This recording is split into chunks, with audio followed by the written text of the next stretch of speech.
There's a really big difference between being closed-minded, believing, and knowing. Welcome to the Overcome Depression podcast. The tools you learn here can make depression a part of your past, allow healing regardless of your present circumstances, and offer hope for your future. I am your host, Jennifer Stirling-Campbell.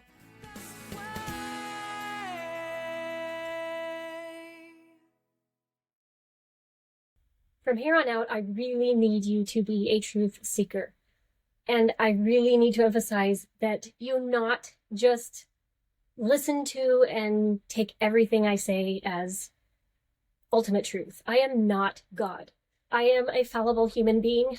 I will certainly say things, and I probably certainly believe things that aren't completely true. Do I believe them? Yes. But I'm imperfect. And so I want you to be able to access your own intuition to know what you need and what maybe you don't need in this program, what you need to take in and maybe what to leave behind. As your mentor, I will do the best I can to bring you truth, but you have to be the ultimate source for that truth as you tune into your higher power. I call mine God and Jesus Christ. Yours could be your own heart, it could be the universe, or your intuition. We all believe in lies to some extent. And I think that it takes a brave person to take a hard look at their belief system or things that trigger us, because usually if we're triggered by something, there's a lie there. And certainly if you're suffering from depression, there's a lot of lies there that we're trying to uncover and help you to let go of. The problem with lies is that they hold us back. They darken us. They make it hard to see. And as we become brave enough to take a hard look at possible truths and consider them, even when we weren't willing to consider them before, it can really change our lives for the better. And that doesn't have to be a scary thing. It can absolutely bring you closer to God, to your own intuition, your spirit. I truly believe that the Christian Holy Ghost that they talk about as the third member of the Godhead, if you're Christian, you know what I'm talking about. I was always taught that it was an external entity, that it was, there was God, there was Jesus Christ, and there was this guy called the Holy Ghost. And I'm not saying that's not true, but I personally believe that the Holy Ghost is us. It's our own spirit. It's that light of Christ that we were born with that remembers everything and can testify of truth because it knows what the truth is. It can recognize it, and we can feel that in ourselves when we can learn to recognize truth. There are many of us, especially those who are experiencing trauma or have experienced trauma, and those who are stuck in depression or anxiety, who may have numbed their emotions. Or if you're taking painkillers of any kind, including antidepressants, that can numb your ability to feel not just physical things, but spiritual things as well. And so keep that in mind as you're tuning into your own spirit, that there may be some thawing that needs to occur before you can really feel that strongly. And it's okay. Even if you're just tuning in a little bit and getting that practice, that is massively amazing. And you should be so proud of yourself.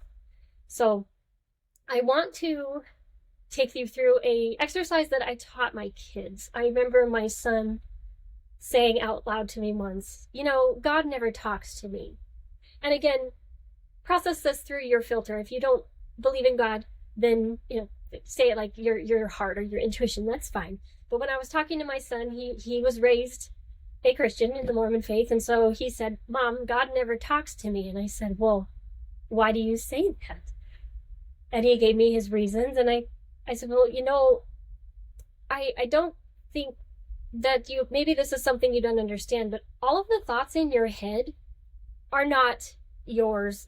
And he looked at me funny, but there are so many thoughts that go through our head that are not ours. It could be thoughts from our past, things our mother said to us, things our teachers said we should believe, things we were taught in college, our friend's opinion about something. And it could be things on the other side. It could be spirits. It could be really dark things. It could be angels. So learning to decipher different energy frequencies as far as what do I want to listen to. I only want to listen to the highest resonating frequencies. I'm not really interested in the opinion of these over here, no matter how strong they are. And I've also recognized that whenever there is a feeling of fear behind a answer, that is the wrong answer, period. Fear, any fear-based responses are not the right ones. You can almost 100% guarantee that. Now, a warning is different. If you feel warned and that warning is accompanied with peace, that's different than fear. But fear is not anything I try to ever listen to. And when I find myself listening into fear or responding in fear, I try to take a step back and reevaluate what I'm doing, the choices I'm making, and try to get back on track as quickly as possible. But I took my son through this exercise. I said, honey, there's a lot going on through your mind. I know that you don't think that God's talking to you or that you can get answers to your questions, but you can. And I asked him to say, and it's a really important that, first of all, if you do this exercise, you like your name. If you don't, this might not work as well for you. And that you use a really ridiculous name that no one would ever use ever for your fake name. And we're going to use the fake name first. So for the fake name, you want to say out loud, I am Hot Dog. My name is Hot Dog. And then I asked my son, how do you feel? So say out loud, my name is Hot Dog. When I say that, I feel a pit in my stomach. I feel like this energy around me just implodes, just goes right down to my stomach. And it feels constricting. Like, absolutely not. No, my name is not Hot Dog. That is absolutely false, and I know it. And that's why this exercise can be so helpful, because you really do know that's not your name. And when you say that out loud, you can feel what a no feels like in your body. Because you can learn to ask braver questions or work up to braver questions such as, is this the man I should marry? Or is this the right career path for me? Or do I need to have another baby? Or any number of different things. Could be more serious or more lighthearted, but I feel like as we learn to trust our intuition and understand what it feels like in our own bodies, that we can have that peace moving forward, that even if it doesn't make sense, whatever that we feel like we've been inspired to do, that it's going to be okay, and that there's power behind us to help us. So now that we've said the wrong name, I want you to say your name out loud. So you're going to say, my name is, and then your name. I'm not going to say mine because I don't want to confuse you. Say, my name is, and you could do it several times and listen to your body. Feel what's going on in your body. Where do you feel that yes? For me, I feel a warmth in my bosom, my stomach, and it kind of goes whoosh up the top of my head. That's how I feel. It's different for everyone. And the last thing I want to mention is there's often there's things inside of us often that want to believe or want to do things that maybe we're not supposed to do. So, for example, maybe I really, really want to go on this trip, or I really, really want to buy this thing, and I'm asking God or my source, can I please put this money on the credit card so I can get this thing that I really feel like I need right now? And I'm really wanting it to be a yes. I'm trying so hard to make it a yes, but it's not a yes. And for me, it's what does a counterfeit yes feel like? And you can ask the Lord or the universe, you can ask out loud, can you please show me what a counterfeit yes feels like in my body? And for me, it feels like it's almost a yes. It starts down here, comes up, but then it stops right here in my throat and goes like, It's trying to be a yes, but it's not. So that's one way you can learn to practice yes and no. And you can do this with all kinds of silly things. Like practice on things that won't cause any damage. You can go to the store and ask, should I buy this watermelon today? Would it be a good idea for me to take my child to the park this afternoon? Should I call this person right now, or should I wait an hour? And just play around with those yeses and nos and get familiar with the answers you get. And you might even get some kinda, and to me that's the message that that's not the right question.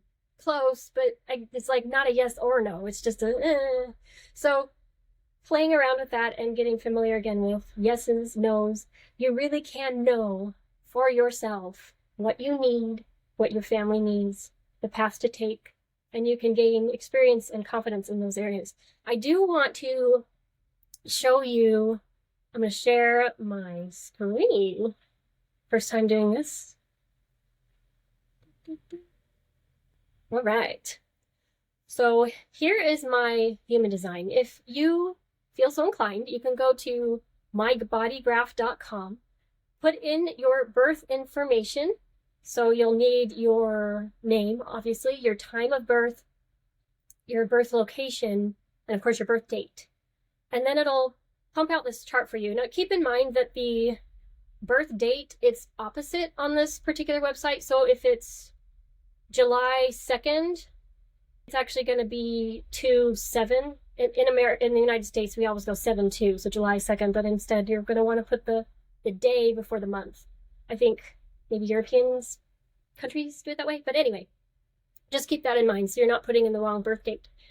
So what I want to look at here is the authority, and this is a really good place to start if you want to understand how you feel your intuition or the spirit or your spirit the best. This isn't necessarily set in stone. I believe it's very informative, but it's something you can consider even if you're not 100% into human design. But there's 3 main authorities, and then there's other ones as well. But what you're going to want to do is go to your human design and then click this button, Properties. And then you're going to go down to your authority. Where is it? Over here. Where mine says Sacral, which means this guy right here. There's these 3 main ones. So sacral authority essentially means that we're really good at getting those yes and no answers. We can feel yes and no in our body easier than most. It's our authority. You can trust it.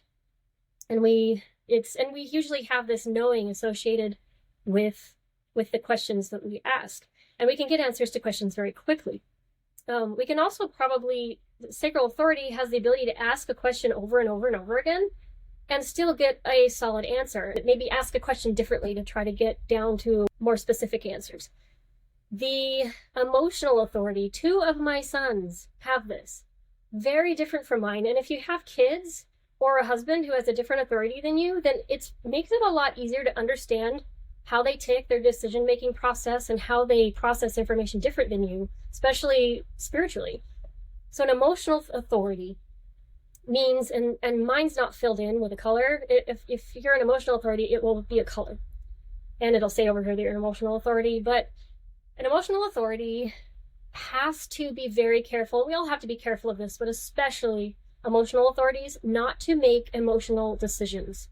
It's critical that they wait for the emotional wave of highs and lows, and I'm excited, and I don't know, I think I'm gonna do it, maybe I shouldn't. Those kind of waves that go through, you have to let them ride their course and essentially fizzle out to the point that after you get through that emotional wave, you will know what to do. You'll have that confidence and yes, this arrival of surety of this is the thing. Okay. But it could take 5 minutes. It could take 5 days. It could take 5 weeks. It could take 5 months. It could even take 5 years, depending on what the decision is. So you have to be cognizant that you don't want to be making quick decisions. Like maybe I could probably do that and get away with it and be fine most of the time. Whereas that would be a really bad idea for someone with an emotional authority. And it's funny watching my 2 sons, how they handle this. One has a tendency to want to jump right into things. And he's learning a lot. I don't think it's a mistake that he operates this way, and it's good. But he ends up learning a lot of things the hard way. Whereas my other son, he takes his time. My goodness, he takes so long to make decisions. And when he finally does, he's sure. But watching him make these decisions over the course of weeks, I'm just like, just make a choice. But for him, it is so the right thing to do. And so I have to be patient with that. The third most popular or prominent type of authority is the splenic authority over here. That one is probably, I would say, the most challenging because it is connected to our nervous system, like the flight and flight responses. So if there's a lot of trauma involved, this can kind of be in overdrive and warning you too often that there's danger, danger, danger when you're really fine. But it can also be extremely amazing because it will answer your question or whatever you're dealing with. It will give you a very clear answer. It will tell you once, and then it will not tell you again. If you keep trying to ask and keep trying to think about it, you will think your way out of the right decision. You have to trust that first instinct. So as a splenic authority, they can be very intuitive, but again, they have to trust their first instinct, the first thing that they felt was right, and not talk themselves out of it. I know quite a few splenic authorities who I'll listen to them after they like knew it and they know something, and I'm like, awesome, cool, you got it. And then later I'll be talking to them and they're going, oh, I don't know now. And I'm like, gee, you know what you need to do. You already got your answer. Stop doubting yourself. Trust your gut. So that's the splenic authority. There's other ones as well that aren't quite as common. I have seen them. One of them is, and I can't remember what they're called, and you can always look at what your authority is and go on YouTube or Google it and listen or read more information about the authority that you are. I'm certainly not the world's greatest authority on this, but one of the techniques is someone who has to speak. Like they'll talk and talk and talk and talk and talk, and they'll talk through the problem. They'll talk about what's on their mind, and they'll just keep talking, and they need kind of a sounding board, someone who will listen to them talk. And they will figure out what they need to do by listening to themselves talk. It's almost like, I can't remember what the authority is called, but that one's kind of cool. There's another one that's, I think, even more rare and kind of almost sounds selfish, but if this is you, that's really what you need to do. And you may have been told in your life, oh, you're selfish. You only do what you want to do. But literally, their intuition comes from doing what they want. If they feel inclined to do something, they're supposed to do it. So as an extra credit, I would suggest practicing yes and no questions and finding out what your human design is and maybe considering what your best source of authority or intuition is. I want to leave you with a quote by Tom Hobson, Teacher Tom. I don't know who that is, but the quote's awesome. It says, we've been taught by the ethics of the therapeutic state that science is made up of hard facts, when in fact, it is nothing more or less than a process by which theories are offered up as possible truth, then rigorously tested, and almost always found flawed. So again, don't listen to everything you hear. Don't listen to something just because it's authority or because they have a certificate or because it's science. You have to listen to your inner voice. That is the ultimate truth. Be brave enough to ask God the tough questions, eventually. And I want to leave these thoughts with you and challenge you to practice. Again, my name is Jennifer Stirling-Campbell, and this is the Overcome Depression podcast.